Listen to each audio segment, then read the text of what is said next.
So we've been talking about chord changes. Now, we mentioned how we've got separate metrics for success in regards to having a nice sounding chord, like when we're practicing the chords separately, and then when we are strumming and practicing chord progressions. But how do we go about improving our chord changes? Let's say we're working on our chord progressions and we are also working on the chords independently. How do we kind of kickstart it a little bit more and actually really help us improve the changes between the chords? What we want to do is learn the roots between the chords. This is an analogy that I often used with younger kids I was teaching, but I find it really helpful generally. I'd say to these kids, do you know where we are right now? They'd be like, yeah, we're in your studio. I'd be like, great. We know this location. Then I'd say to them, have you been to the beach? They'd be like, yeah, I've been to the beach. They're like, great, I've been to the beach too. We know that location. Let's think of each of these locations as two different chords, Maybe my studio is A, and the E chord can be the beach. So we've got two different locations.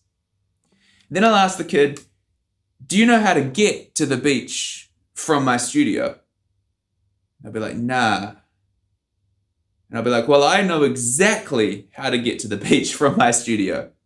So if we had a race, who would win? And inevitably they say that I would win because I know the route. I know how to get from my studio to the beach. Both of us have been to both of these locations. Just like you might have been to the A chord. You might have also been to the E chord. But if you don't know exactly how to get from the A chord to the E chord, then you're never going to be able to get there as quickly as if you've learned the route. When we're playing chords, it's really important that we change them in one movement. We don't want to be one of the guitarists that is, playing a chord and they put their fingers down one at a time, like 1, 2, 3. That takes 1, 2, 3 times as long to get to a chord. So how do we go about learning the route between chords? Let's take our A chord and look at our E chord. First of all, we want to examine where our fingers are and talk ourselves through what's happening in these changes. We've got our A chord and we're going to go to the E chord. So I think to myself, all right, I need to bring my first finger down a string and down a fret. It's kind of moving diagonally a little bit. Bring that first finger down a string and down a fret. And then I think to myself, all right, these two fingers, these both have to go up 2 strings each. But they're staying in the same position for the E chord, so I can keep them close. So I've got 2 components to this movement. The first finger is moving kind of down a string, down a fret, and the second and third fingers are both moving up 2 strings each. So then what I want to do is move slowly, taking the fingers together, and I don't put them down on the strings until they're all in the right spot, and then I put them all down together at the same time.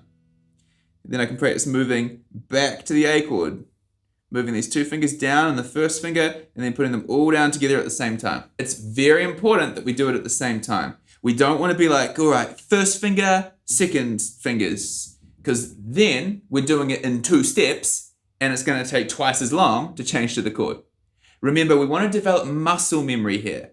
And the way muscle memory works is it remembers whatever you feed it. So if you're feeding it 2 movements to get to the E chord, then it's going to think, oh, this is how we get to the E chord. This is what we do. And your muscle memory is only trying to be helpful. So it's going to spit that out every time you try and do that change. What we want to do is make sure that we feed it correctly by moving both movements simultaneously and then putting our fingers down together at the same time. Let's talk about the A to D movement. This one here, again, we're going to do it in 2 components. So the third finger is going to move up a fret, same string, up a fret, same string. And then what I'm doing with these 2 is just kind of dropping them and separating them as I drop them. So this first finger goes down 1 string and the second finger goes down 2 strings. So I'm kind of just letting them fall and separating them as I do that. Now I want to try this movement simultaneously. So bring the fingers off, carefully move them, don't put them down until they're all in the right spot, and put them down together all at once. The other change we might do is D to E.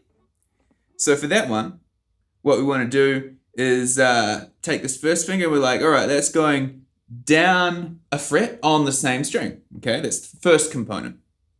Then we're looking at these two. This is a little bit more of a tricky movement. These two fingers are kind of swapping position. They're on adjacent strings, but they're swapping. This one's at the top now. So I've got to kind of move up and consolidate them into one fret and swap their position. Still two components. So let's try that together. We're going to take all the fingers off, move this one down, and try and swap these two, and then put them all down together at the same time. It's also really worthwhile practicing these in reverse. Don't just go from D to E. Practice the reverse movement as well. Now you might be thinking, do I have to practice the movements between chords for every possible combination of chords ever? That's like a million chords. I don't know if it's a million chords. It's a lot of chords. But no, the answer is no. We don't have to do this for every single chord change ever. What happens as we learn guitar is skills start to stack on top of each other. So we'll try this with the first few chords we learn, and then as our fingers get used to that type of movement, they'll be more efficient at doing that type of movement in the future. So when we learn a chord that is similar, or a chord change that is similar to this one, your fingers will have already done the movement. So it won't be half as complicated or half as confusing to get the fingers into the new spot.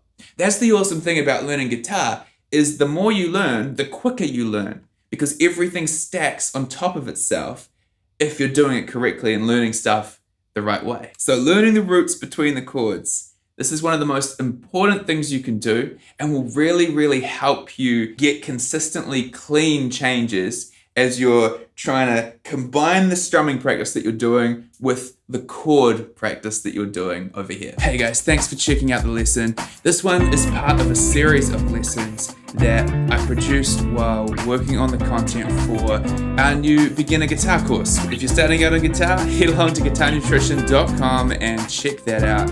And if you want a free Zoom lesson, go over to the website, guitarnutrition.com, and sign up for the newsletter.